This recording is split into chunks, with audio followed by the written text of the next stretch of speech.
کیوں کر دیے جس کا لہتے جگر اس کے سامنے آدھا کیا جائے؟ وہ بچی کیسے اور کیوں کر دیے جو ڈاکٹر بننے کے ہاتھ دیکھتی رہے مگر اس کے گھر، اس کے اسکول اور اس کے خاندان سمیت اس کے خواب ریزہ ریزہ ہو گئے۔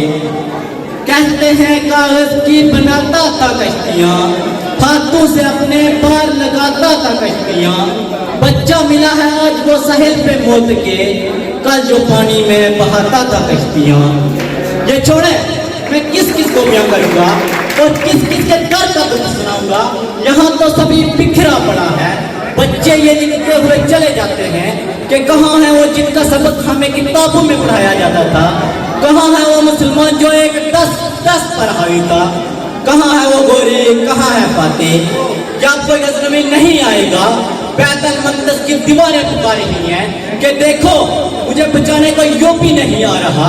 آواز آتی ہے اسلام امن کا داس دیتا ہے، اب اسلام میں کوئی محمد بن قاسم پیدا نہیں ہوتا، اسلام امن کا داس دیتا ہے، اب اسلام کسی عبدالحمید کو جنم نہیں دیتا، اسلام امن کا داس دیتا ہے، اب اسلام میں کوئی صلاح الدین یوپی نہیں آتا، اسلام امن کا داس دیتا ہے، اب اسلام میں کوئی طارق بن زید ساحل پر کشتیاں نہیں چلاتا۔ 57 اسلامی ممالک پر ایسا وقت نہیں ہونا تھا کہ غیرت کے جنازے چکے تھے، اب کوئی پکارے صلاح الدین یوپی کو، کیا یوپی اٹھ قبر سے اسلام کی بیٹیاں پکار رہی ہیں؟ یوپی اٹھ قبر سے کہ اسلام کی بیٹیاں پکار رہی ہیں۔ تلواریں بیچ کر فصلیں خرید لی تو نے، بیٹیاں لٹتی رہی، تم دعائیں کرتے رہو، افسوس کہ ہم یہ بھول چکے ہیں۔ فضائے بدر پیدا کر فرشتے تیری نصرت کو، فضائے بدر پیدا کر فرشتے تیری نصرت کو، اتر سکتے ہیں گردوں سے کتار اندر کتار آپ بھی۔ ناچنے والے نوجوان کیا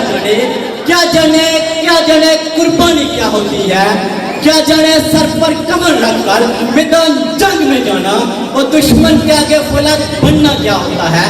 یہ فیشن کے دل دادا کیا جانے کہ ان کے باگوڑوں کی ننگی پیٹوں پر ملک کے ملک فتح کر لیتے تھے، پوری دنیا کے حکمران مگر سادہ لباس۔ تم مومن نہیں کہ جس کے بارے میں اقبال لکھتا ہے، کوئی اندازہ کر سکتا ہے اس کے زیر بازو کا، نگاہ مرد مومن سے بدل جاتی ہیں تقدیریں۔ تو میرا آپ سے سوال ہے کہ آج تک آپ نے فلسطینیوں کے لیے نعرے لگانے اور اظہار افسوس کرنے کے علاوہ کیا کیا ہے؟ حکومت کو چھوڑیں، حکومت کو جب بھی بھیجیں گے ہم مل کر اللہ اکبر کا نعرہ لگائیں گے، مگر آج تک آپ نے کیا کیا ہے؟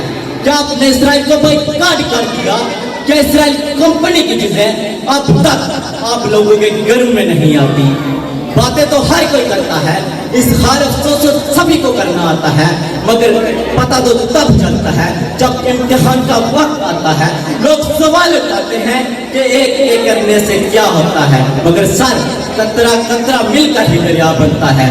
آپ باقیوں کو چھوڑیں، آپ اپنی بتائیں کہ آپ کا ضمیر گوارا کرتا ہے کہ آپ کے دیے ہوئے پیسوں سے ان معصوم فلسطینیوں کے لیے بم بارود خریدا جائے، ان کی لاشیں گرائی جائے؟ آپ باقیوں کو چھوڑیں، آپ اپنی بتائیں۔ کل کو اس نبی کے سامنے جو ساری زندگی آپ کے لیے روتے رہے کس منہ سے جائیں گے؟ اور آخر میں اسرائیل میں اپنی زبان گندی نہیں کرنا چاہتا، فقط اتنا کہوں گا، بستر پہ پڑے تکان نکلے گی تیری، بستر پہ پڑے تکان نکلے گی تیری، کھل کھل کر ستم کے کھیل کھیلے تو نے، گٹ گٹ کر بدن سے جان نکلے گی تیری۔ وسلام۔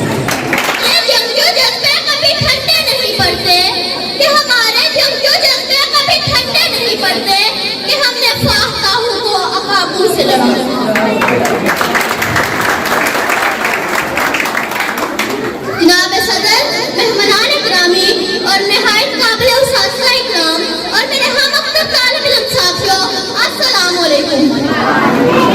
آج کے اس موضوع ایوان میں میرا موضوع سول ہے مقبوضہ کشمیر میں انسانی حقوق اور پامالی کا کردار۔